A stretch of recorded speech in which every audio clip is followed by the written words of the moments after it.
Hey fam, it's Friday. The Most High God saw fit to bless us to see the end of yet another week. Don't take it for granted. It's a blessing.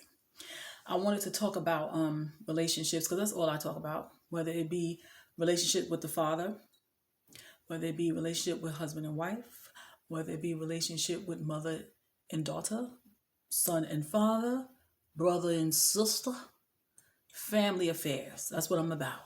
And daddy is the head of the family, right? I wanted to share something with you all that's kind of embarrassing. And I would say that because nowadays people think that kind of stuff is cute, like dysfunction in a relationship, they think it's cute. But when I look back on it, it's embarrassing to me because I'm not even that person anymore. Let me move up a little bit. I'm not even that person anymore. So when I think about the decisions that I made when I was younger, I'm like, that's not even me. That seems like some movie that I saw. Like I didn't really live that. Craziness.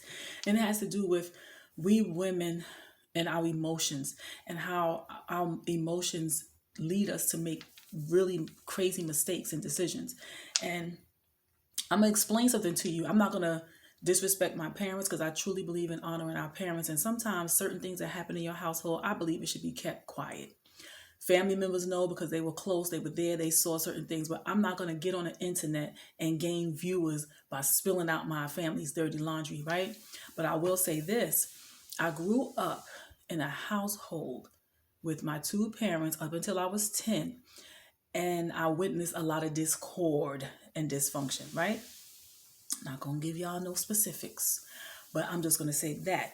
And due to that, my desire for myself when I grew up, I had this fairy tale image of what I wanted my life to look like in a marriage, right? And in a family. And it's so funny because most people, they tend to follow suit. We repeat curses. But for me, I knew I did not want that, right? So as I began to get older, I think high school, I love to read, and I was always going to the library, and the books that I chose to read were romance novels. Now, that goes to show you what was in my heart. I desired this beautiful romantic relationship, where there's always butterflies and this good feeling and this passion between the two. And yeah, I desire that. And then I don't not only desire that, I wanted that to be maintained for the rest of my life. The happily ever after thing. Y'all know what I'm talking about, right? I wanted that happily ever after Cinderella story, right? So because I was young, I read this stuff in a book, and y'all might think it's foolish, but I said, I can attain this. I want this. So my first boyfriend, I was 16. I have two children with him. We got married and we had two children, right? We're not together today, but he was my first husband, my first boyfriend, my first everything, if you know what I mean, right? And he was this uh, knight in shining armor in the novel book to me. Such a gentleman, opening doors, always taking me out, buying me gifts, like everything that I wished for when I was a teenager. A young person. He seemed like he was that, right? So by the time I met him, I was 16. I'm still young, and he asked me to be his girlfriend. That was my first boyfriend. My mother allowed me to date him. My dad met him and everything. By this time, my parents were no longer together. They had split up when I was 10 years old.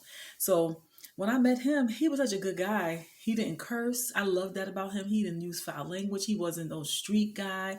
I always liked guys that was corny and straight laced. Guys who were doing things properly, because that's who I am. I'm a corny kind of person, if you want to call it that. I'm proud to be corny because I wasn't into the streets. I came from the streets. I've witnessed a whole lot of stuff in my home and outside my home, but I never became that. And that was a blessing. And that was due to my two grandmothers who was on it. Okay.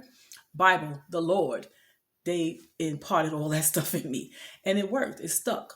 And so when I wanted a boyfriend or whatever, a husband, I already knew what type of guy I wanted. Now, was I doing everything to the letter as far as the Bible was concerned? No, not at all, because I was still young. I had grooming and growing to do. And so, yeah, that part came later, much later. But in any case, When I met him, everything was so beautiful. Everybody thought we were this great couple. Everybody knew of him. He used to come to the school, pick me up in a car. I mean, everything my heart's desire was what he was. So now imagine a young lady being in this headspace, so in love, so enthralled, the butterflies, the passion, all this for this young man, right? And then they grow up, they get married, they have their first child, and then problems. Reality sets in. Because that fairy tale, it doesn't stay that way. You got to work on your relationship. And so when things started, and I don't want to throw him out there either, it's almost kind of hard to explain this story to you all because I don't want y'all to think I'm crazy without me telling you what provoked me, but I also don't want to tell you what he did to provoke me because I'm trying to protect him. I don't want to attack him. We're good now. He's a different man. He's matured, and so have I. He has a wife, and I have a husband. So we're living our separate lives, but we're still there for our daughters, our two grown daughters, and we have 3 grandchildren now as well. How do I do this? Okay. The point I want to make is how riled up we can get as women when we get hurt. Now, mind you, everything I said, he was all that. My cousin always said I put him on a pedestal. And he was like the guy. Out of all the family members and friends that I had, he was the best guy, right? And so the first thing he did to disappoint me, it was concerning another woman. There was no sex. I don't want to give y'all all the details, but it was enough that it broke my heart because I wasn't expecting that from him. And mind you, I told you guys that was after I had the first child, my oldest daughter. When you have a baby, things change. You don't give the man the same attention. And men, I hate to say men are like babies. I don't think that's respectful, but women, we do say that because they are quite needy.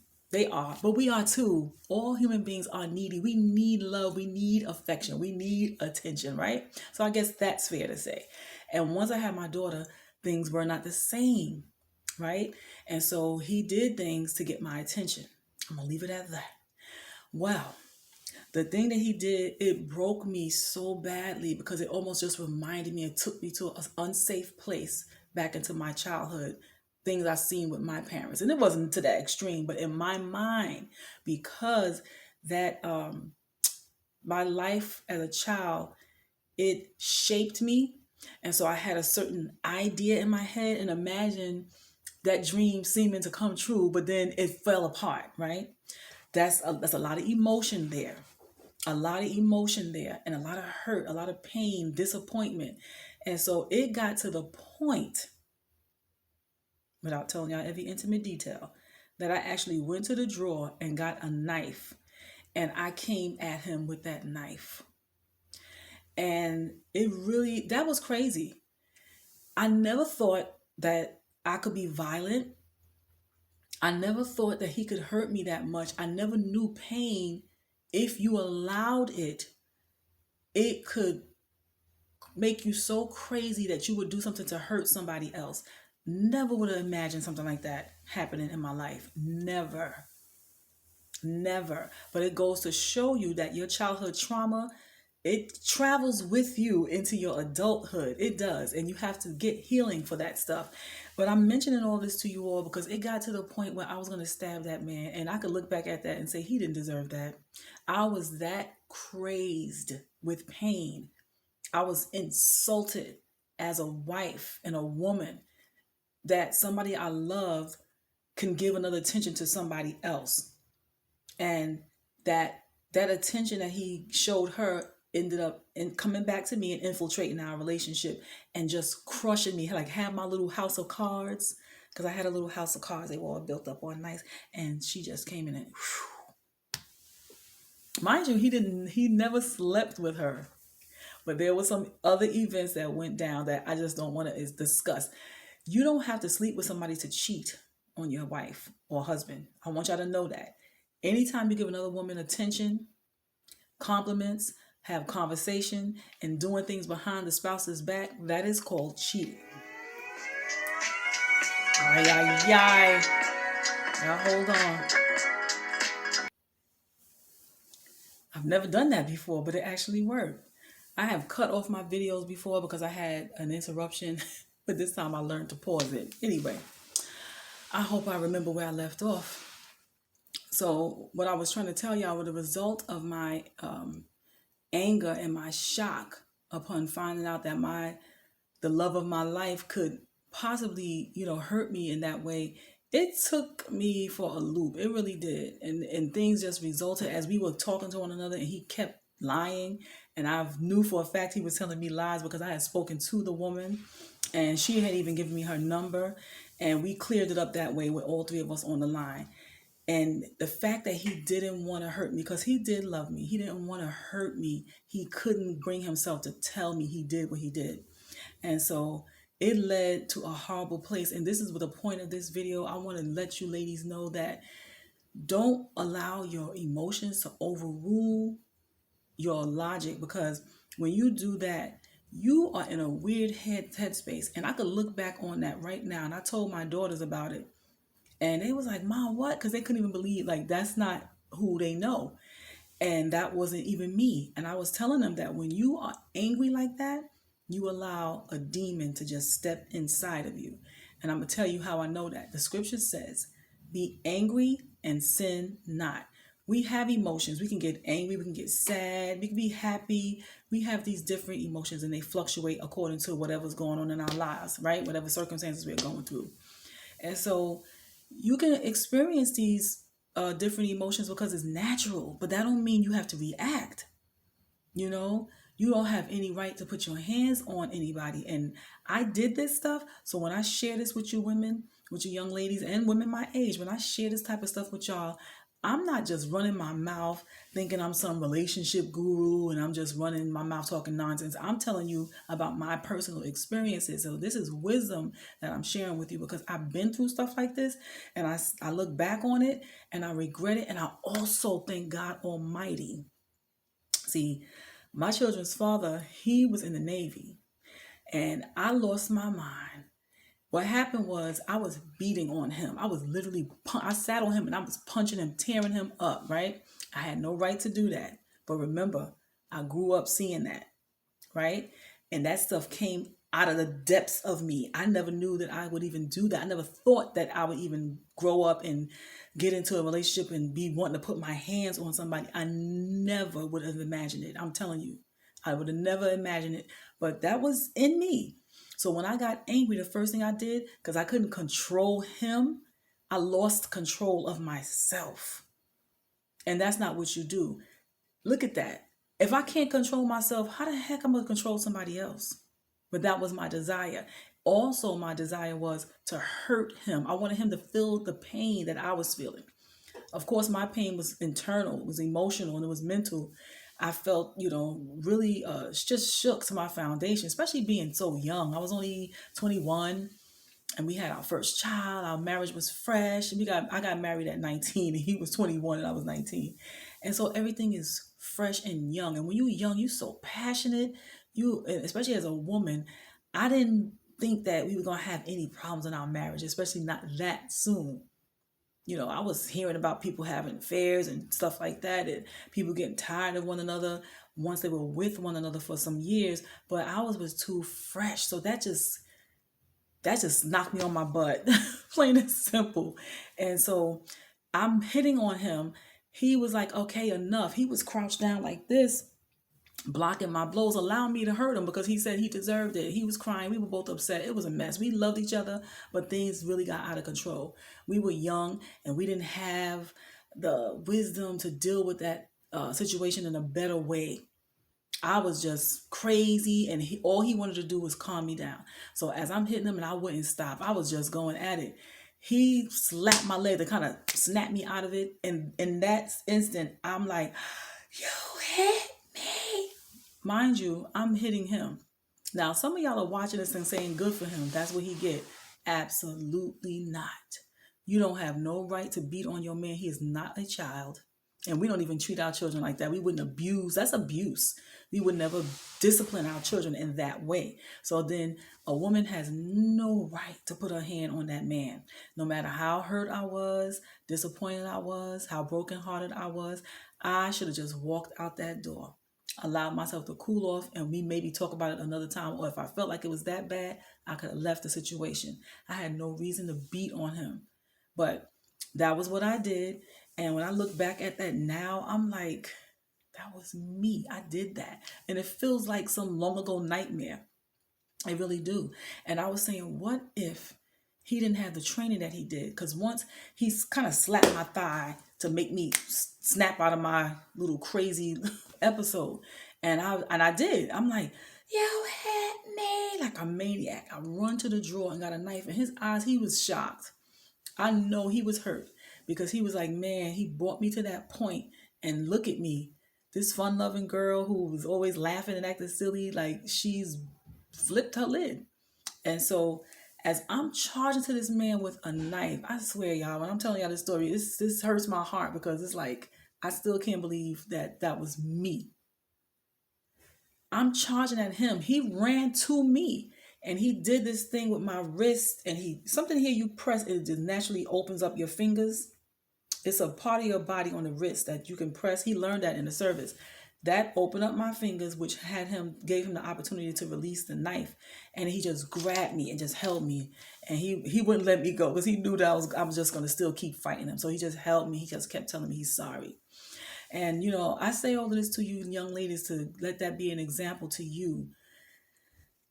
A person is going to hurt you. You're going to experience heartbreak. Some of us experience several heartbreaks.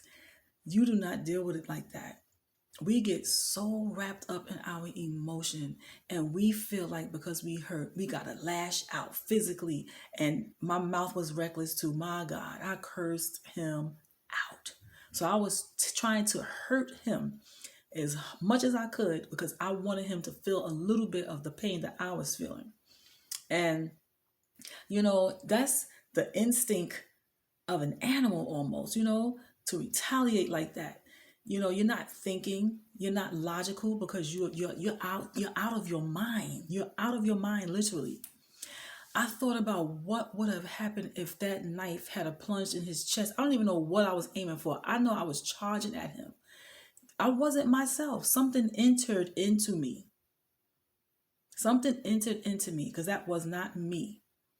And like I keep saying, when I think about that, I'm like, Lord, thank you.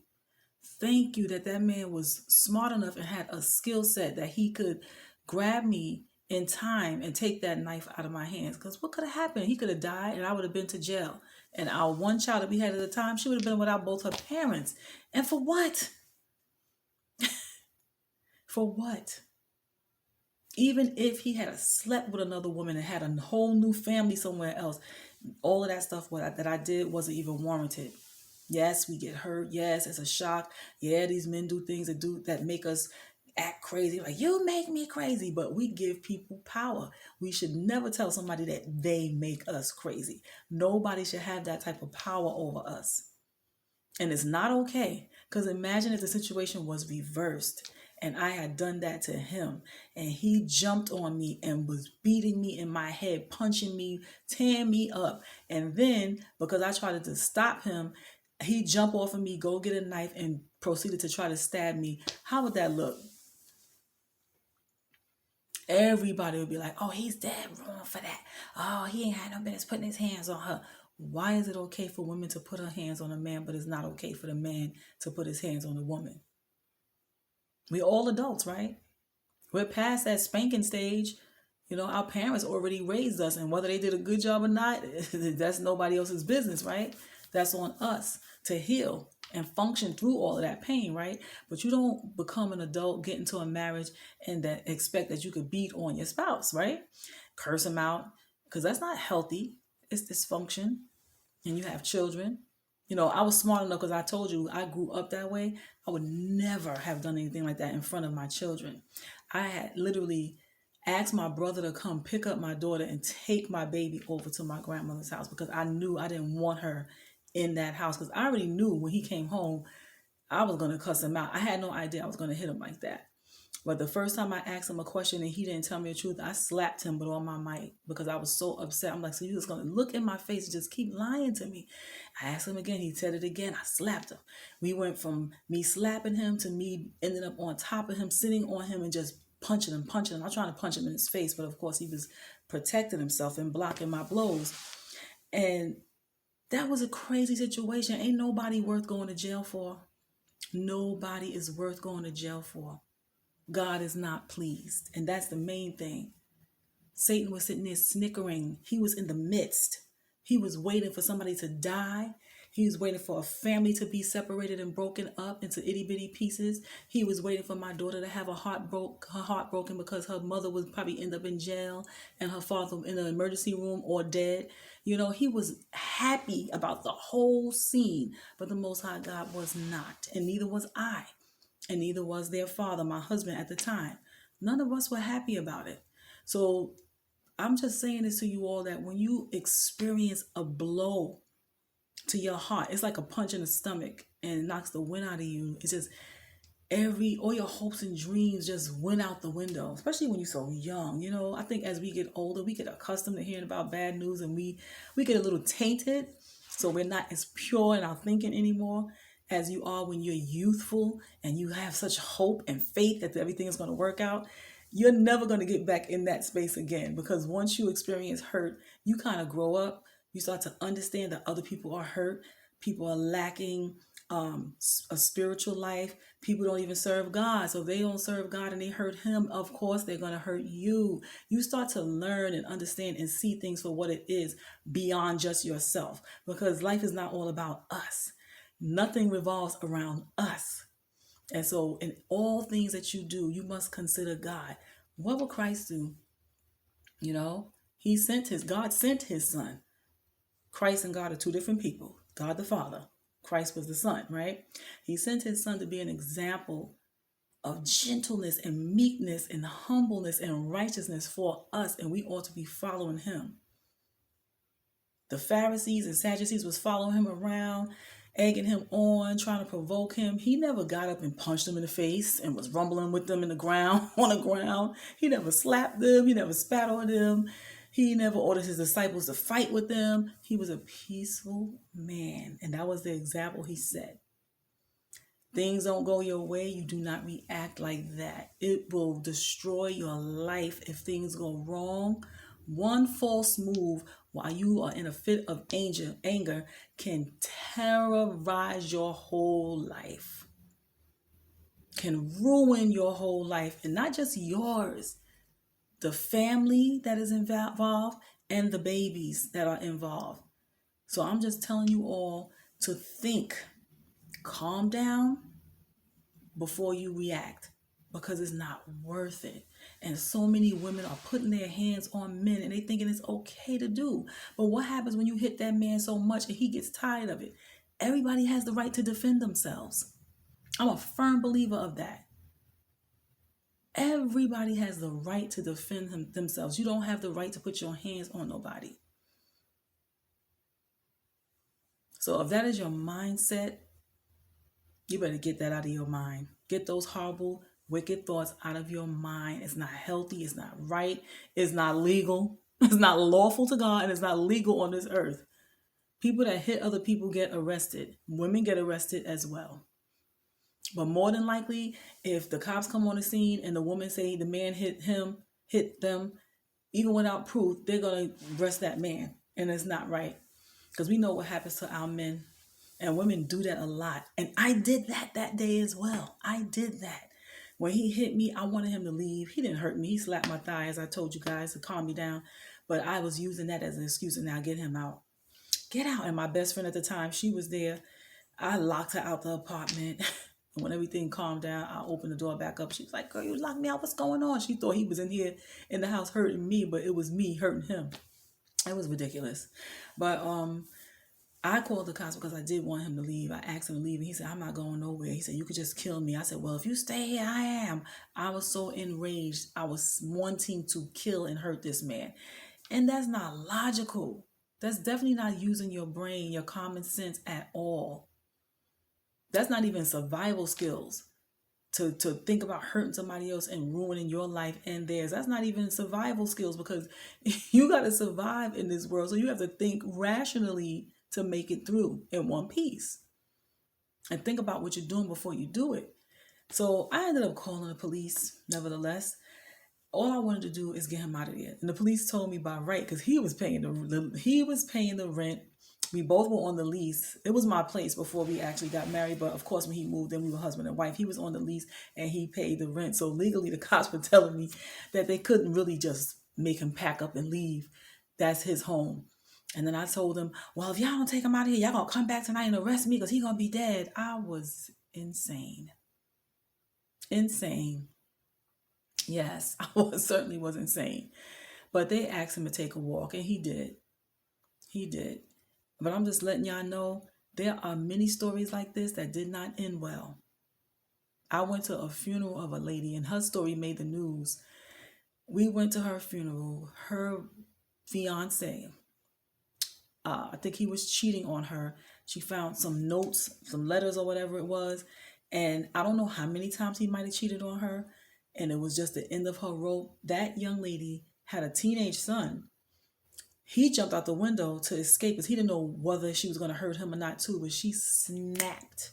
She killed the man. She killed their 18-month-old baby. And she killed herself.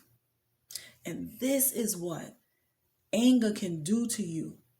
I'm telling you, demons just enter inside of you and take over. You're not even yourself anymore. What does the Bible say? We wrestle not against flesh and blood. We are wrestling against powers and principalities. Yeah, we are. So that when you allow yourself to feed your anger like that, now you're letting another entity come into you, and then something tragic like that can happen. A whole family was wiped out. We will never know all the intimate details to their story because we weren't in the relationship intimately. But everybody who knew her, I cried. I didn't even know the lady, but because I sing, her family member, I knew a family member of hers, her cousin. They had asked us to meet, the two young ladies I sang with, they asked us to sing at the funeral. But based on everybody who stood up to speak, they were in shock. They said they did not know that person that murdered herself, her fiance, and that baby. They said she was the sweetest thing. Co-workers came up on the job and spoke about what a wonderful person she was, how kind, thoughtful, considerate, sweet, fun-loving. What happened to that girl? What happened to that woman in an instant that changed everybody's lives? Men, this is a warning to you as well. Y'all better stop provoking a woman to go crazy like that. I'm not saying it's justifiable, but it can happen. Sometimes women grow up in homes where there's abuse, and then they have been abused, they've been raped, they've been molested, and then she feels like she's at the end of her rope when it happens with the last guy, and then she just like, I can't take it no more. Everybody has something great to say about this girl, but there she was in the casket, and we were all saying goodbye to her. That's scary. That's scary to know that we can lose control like that and just lose everything in a blink of an eye. And no man is worth that. No man is worth that. So if you are experiencing abuse in your relationship and you feel like you're getting to the verge of becoming violent and you feel like you're going to kill the person or whatever, release yourself from that relationship before it's too late, because nobody's worth that. And you are worth moving on, because trust me, that moment that I felt in that time, I felt like my whole world was going to fall apart. Oh my God, here I am. Will be 55 in December if the Most High God allow me to see it. I'm happier than ever. Imagine if I felt that distraught that I would have killed myself, killed him. I wouldn't get to enjoy this part of my life, which is quite wonderful. I have another husband. We've been married for 8 years this month, October. And I have beautiful grandchildren. I got the chance to see my 2 daughters grow up, my nieces, my nephews. I have great familial ties. I am in a great place right now. I'm loving my life in Georgia. I am in such a place of peace and tranquility. My relationship is the best that it's ever been with the Most High God. It could get better. So I'm looking forward to that. I have something to look forward to, and so do you. Don't allow one situation in your youth to ruin your whole entire life. allowing your emotions to overtake you and doing something stupid and crazy that will not allow you to have your best life and live your best life. Satan comes to steal, to kill, and destroy. Don't let him do it to you. Don't let him do it to you, family. I pray somebody is touched by this message, because it is our duty, especially as older women, wiser women, or elder women. We need to talk to our young ladies. We need to talk to you all, because y'all are really going astray. Y'all are desperate for attention, doing all sorts of things, and you just want to be loved. Let the Lord love you. Let him love you, and learn to love yourself so that you can be in a healthy relationship. This way you can get the best from the man that you choose, and the man that you would choose, a man that is best for you. You wouldn't just accept any old thing just because you're desperate. I wish you all well. If this is your first time seeing my video, please subscribe and perhaps share. Share. Hit that bell so that you can be notified every time I upload a new video. And I thank those of you who are my subbies. I am grateful to have you on board. All I desire to do is share my wisdom, share my life experiences with you, because that's my legacy. That is my journey, and my journey is not for nothing. And so I wish to share with you all. I was moved to start making videos when I turned 50. That was the year that I was like, Lord, you've done so much for me. Like, I couldn't believe I was turning 50. I was like, I'm 50 years old. Wow. I was in awe, just in awe of the Most High and his greatness and his goodness to me, because I didn't have to live to see that year at the time. I don't have to live to see the next moment, but anytime he blesses me, I'm grateful. I was thankful. I felt this. I gotta do something for you, Father. What can I do for you? You've done so much for me. And it's like I heard a voice say, we always say that, you hear this voice, whether it's just internal in your spirit, because it is a spirit to spirit communication. You could tell your story in honor of me. And I'm like, done. That's easy, Daddy. So that's what started me on this road to making videos. And my whole desire is to see our community do better. Us Black people, yes, I'm not prejudiced, but listen, I care about my own family. You got to take care of home first, right? So when I do these videos, I have so much information, because I've lived a little while, and I've seen so much in relationships with other people, as far as marriages, relationships with God, family life. I've seen so much. So I have so much to share. And I know that the information that I'm sharing is going to help somebody. And I don't care if it's just one, I have succeeded. All right, family. Peace, love, and blessings to you. Have a beautiful weekend. Beautifully blessed weekend. Spend some time with the Lord. Pray and read your word. Bye-bye for now.